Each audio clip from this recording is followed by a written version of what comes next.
Hey class, this is Mr. Schmidt. We're doing the review for the practice problems.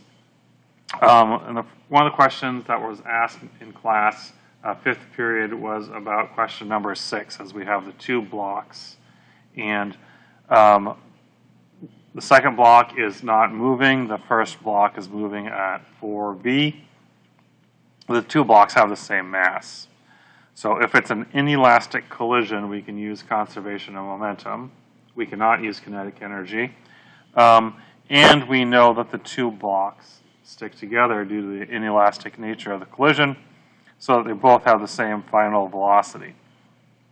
So if there's no initial velocity for this one, and this one has initial velocity of 4v, we also know that these two, like I said, they have the same one. So we have final velocity plus final velocity is 2 times the final velocity.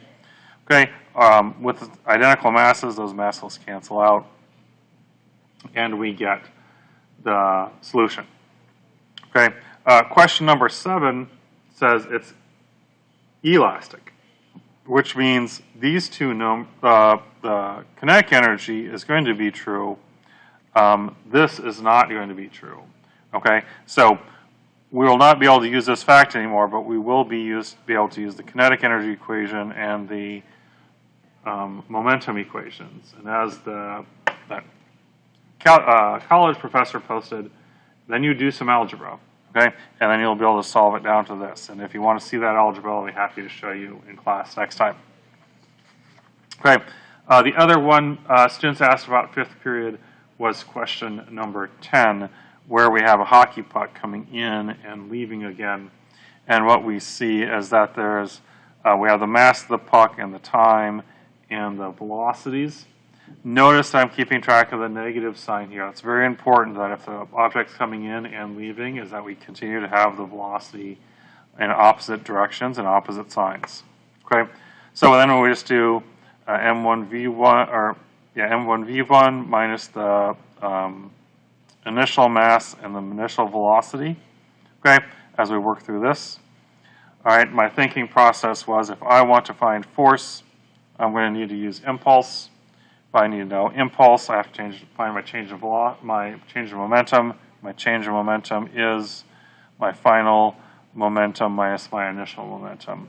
So that's how I did my final momentum minus my initial momentum. Notice I kept track of my negative signs. Okay. And then I said my change of momentum is equal to my impulse. I divide by time.